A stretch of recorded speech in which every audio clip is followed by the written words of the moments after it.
Coucou tout le monde!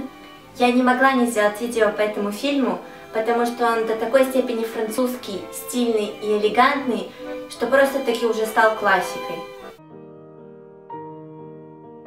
Да, это Амели, или, как правильнее сказать, Le fabuleux destin d'Amélie Poulain. Невероятная судьба Амели Пулин. Посмотрим первый фрагмент. Un voisin profite de la naïveté d'Amélie pour lui faire croire que son appareil a un défaut. Il déclenche des accidents. История, которую рассказывает голос за кадром, позволяет использовать такие слова и выражения, которые редко можно услышать в повседневной речи и в диалогах. И именно их мы и разберем. Первое – déclencher des accidents – провоцировать несчастные случаи. Il déclenche des accidents. И хотя первоначально глагол déclencher означает разобщать, выключать, здесь он означает именно начало и как бы такой эффект домино, первое звено цепи. Например, déclencher une attaque – начать атаку, déclencher une grève – начать забастовку. Пример такой. L'ordre envoyé par le commandant a déclenché l'attaque. По приказу, отданному командиром, началась атака. Un voisin profite de la naïveté d'Amélie pour lui faire croire que son appareil a un défaut. Il déclenche des accidents.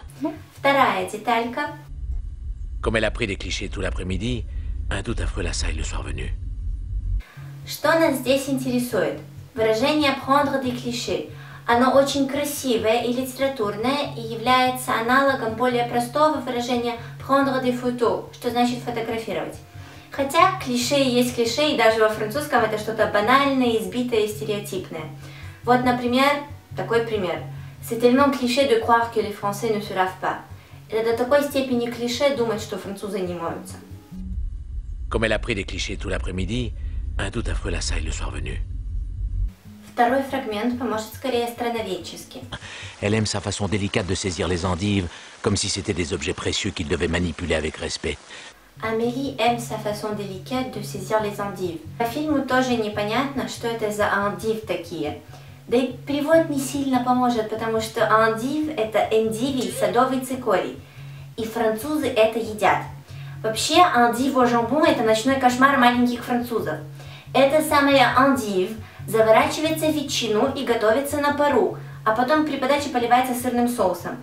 И понятно, что дети на пару овощи не сильно жалуют, да и мне самой, когда я первый раз попробовала, вообще не понравилось. Но это как суши, и поэтому первый раз фу-фу-фу, а потом втягиваешься и очень даже хорошо заходит. И вообще их есть очень много разных видов. Endive au gratin, endive au jambon, etc., etc. Elle aime sa façon délicate de saisir les endives, comme si c'était des objets précieux qu'il devait manipuler avec respect. Следующий фрагмент. Амели разглядывает альбом неудавшихся фотографий. Фотографии ratées. Des pages entières de photos d'identité ratées que leurs propriétaires déçus ont froissées, déchirées, rejetées, et qu'un hurluberlu a minutieusement reconstitué et répertorié. Un hurluberlu – это сумасброд, чудак. И этимологически непонятно, откуда это слово взялось, но у него много гораздо более употребительных синонимов. Например, un original, un extravagant ou un cerveau brûlé – подпаленный мозг. И пример. Chaque jour, cette dame sort se promener dans la rue avec une nouvelle coiffure hurluberlu. Каждый день эта дама выходит прогуливаться по улице с новой экстравагантной прической. Des pages entières de photos d'identité ratées que leurs propriétaires déçus ont froissées, déchirées, rejetées, et qu'un hurluberlu a minutieusement reconstitué et répertorié. Четвертый отрывок – разговоры в бистро. И хотя, наверное, многие знают, откуда слово «бистро» взялось в русском и во французском языке, я лучше объясню. После войны с Наполеоном, когда русские войска вошли в Париж, они подгоняли французов и кричали им «быстро-быстро». И французы запомнили, что это значит ускоряться и какую смысловую нагрузку это слово несет, но произношение у них захромало, и они запомнили это как «бистро». И потом они стали употреблять его в собственной речи для обозначения ресторанчика, в котором можно быстро перекусить, например, бистро gourmand. А в русском языке это слово оказалось уже из французского, также обозначая какое-то заведение. Oui, c'est l'angoisse du temps qui passe qui nous fait tant parler du temps qui fait. Ben non, c'est justement pour éviter de dire des foutaises qu'on parle de la pluie et du beau temps. Parler de la pluie et du beau temps – это очень употребляемое выражение. Это как бы говорить о погоде, но как бы ни о чем, потому что когда говоришь о погоде, говоришь ни о чем. Кстати, очень интересное выражение приходит на ум «жди ça, je dis rien». Употребляется оно как-то так. Dépêchez-vous, ça va se terminer dans 10 minutes. Je dis ça, je dis rien. Поторопитесь, это закончится через 10 минут. Je dis ça, je dis rien. Я как бы это говорю, высказываюсь, но свое мнение вам не навязываю.